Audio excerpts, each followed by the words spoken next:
forthwith, di ba? Hindi naman nakalagay doon forthwith unless dismissed by the Senate before actual trial. Wala doon sa Constitution. So I don't know. I'm not a lawyer, as you all know, but in my lengthy member as a legislator who has seen both of these impeachment exercises, I think we have to follow through and then we do a vote. Huwag na kayo matakot. Kung pro-Sara kayo, di bumoto kayo against the impeachment. It's a political exercise. But the process has to proceed forward. That's to move forward. So now, that's not my position. Kaya, I want to put that on record. No? Whether I'm pro-Sara or not, I cannot, I have to listen to the evidence that will be presented by them. Of course, I have some biases. I think that it is a witch hunt because they want to remove her from public service para yung iba makaupo at yung iba ay mawawalan ng kandidato na kalaban pagdating sa halalan ng 2028. But I will set that aside. I'll set my bias aside because we have to follow the process. Yan ang proseso ng konstitusyon. It cannot be changed. If we violate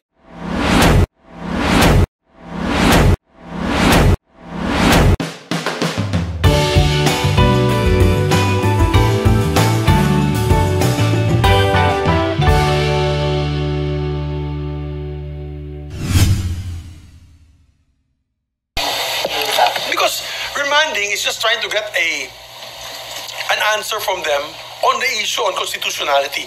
You have to remember that I came out on the floor and I said that as far as I'm concerned, hanggang 19th Congress lang ito. Hindi lalabas to ng 20th Congress. Kailangan gawin ulit. That was my position. Now, kailangan gawin ulit, kailangan mag-impeach sila ulit sa House. Yeah, because just like legislation, just like committee resolutions and committee reports, at the end of the Congress, tapos na yan. That's my personal position. That's not my legal position. That's my personal position. Whether that is right or not, it's like Tolentino, Senator Tolentino, the majority floor leader, that was his position. So, personal position, kung magkakabotohan, yan ang boto mo. no, but I'm also in favor of following the process. Do you understand? I would not have dismissed it outright. Alam mo yung remanding na yan, sa totoo lang, ang balita sa akin, hindi naman remanding ang pinag-usapan dyan, dismissal yun eh. Kaya nag-away nga si Sen Joel at si Sen Robin. Nabibinig ko si Sen Robin, napakinggan ko. Hindi, wala sa usapan yan eh. Diba?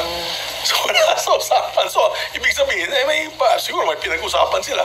Alam nyo naman, ako, tsaka si Senator Lawrence, tsaka si Senator Binay, kami po ay grupong slap soil. Ano yung slap soil? Di ba? Hampas lupa. At pagkatapos naging na kami, dead hungry. Di ba? Patay gutom. Kaya, out of the loop kami. So, dapat na-dismiss na doon. Yun ang usapan. Well, I don't know. That was the chismis. Then, of course, and that's why there was a tension there because the group of Senator Bato really was pushing for dismissal. Now, if you ask me, as I mentioned earlier, as a member of then the Spice Boys in the 11th Congress, we were the ones who gathered the signatures of the impeachment of then President Estrada. We gave it then we were able to convince then Speaker of the House, Manuel Villar, to read it during the prayer. Kasi alam namin magkakagulo because they still had the majority of members that were against the impeachment of the former president. So nangyari dun, bakbakan, di ba, dinala sa Senado. What did the Senate do? The Senate could have dismissed it at that time and say that was not the proper procedure because there was no motion made on the floor. You read it as a prayer. But did the Senate dismiss it? No, they did not. They heard it.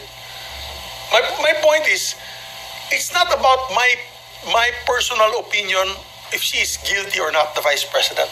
Kasi ako, alam mo naman, taga Mindanao ako.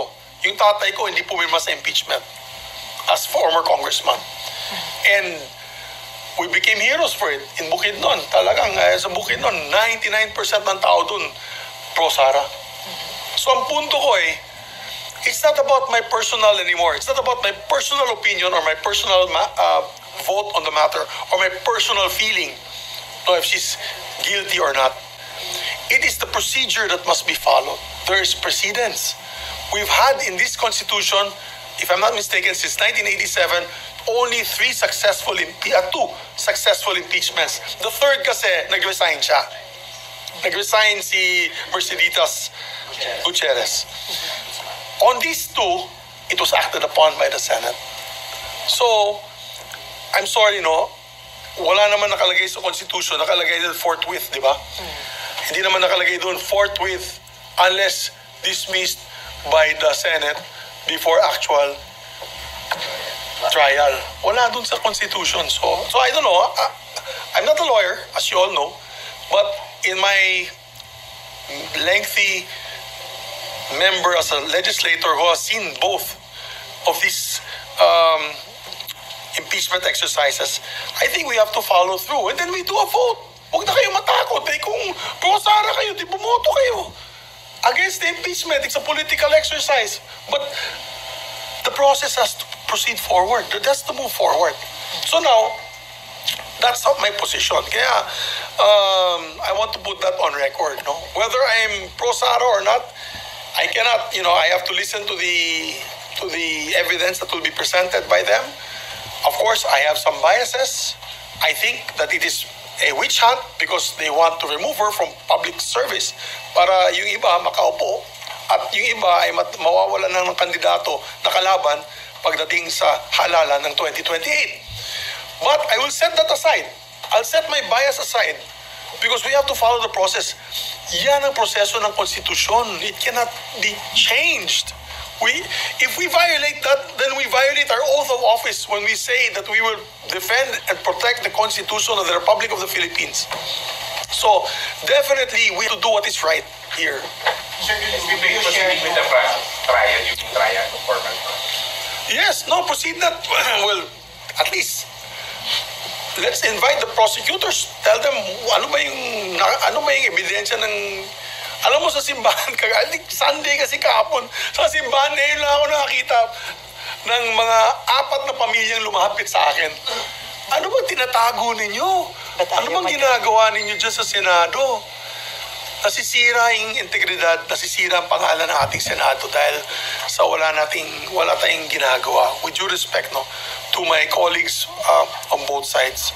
Ang akin dyan, let's do what we are supposed to be doing under the Constitution. That's our constitutional mandate. And then we make a decision. Panindigan niyo yung decision niyo. Either to impeach or not to impeach, to acquit. So, yan na ang position ko dyan. RG, meron ka pa ba? Okay na. Okay, before Dindo, Camille, Mayan, and Daniel. Sir, going back dun sa Senate leadership, mag-e-effort ka pa ba para makakuha ng support for Tito Soto or tanggap nyo na po na kayong posibleng maging minority pag nag-open ang 20th Congress?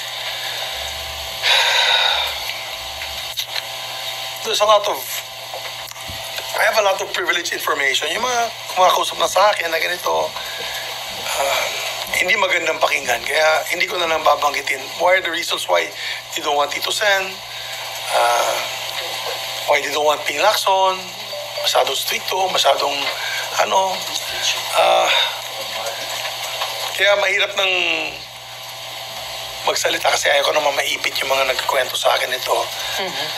It's more of accommodation. I think many of them were given the best committees that this Senate can be offered.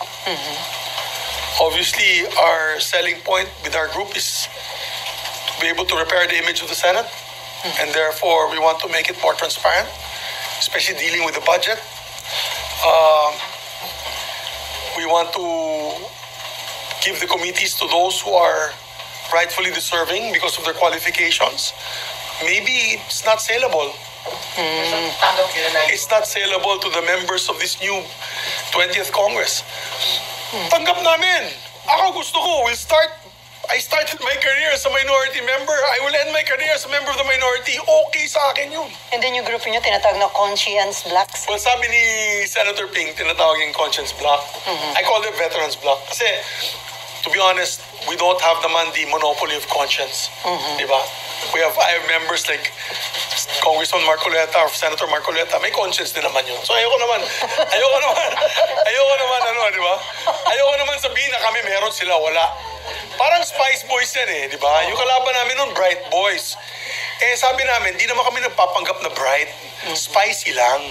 Oh, maanghang lang. So ako, I'd rather be known as a veterans bloc. And because we've seen it all, and we've seen how the Senate at once upon a time was its, of course, peak performance in terms of trust rating with all our kababayans. Sana we can bring it back to that level. Okay, Dindo. Dindo muna. Wala kang ibang Alam mo, naawa nga ako kay Senator Risa. Naawa talaga ako sa kanya. Alam mo, kampanya para sa kanya mga kandidato. Tapos sabi niya, gagawa siya ng sarili niyang bloke, na independent block. And, na yun, mag-isa na lang siya. Oh, nasa may... Kaya,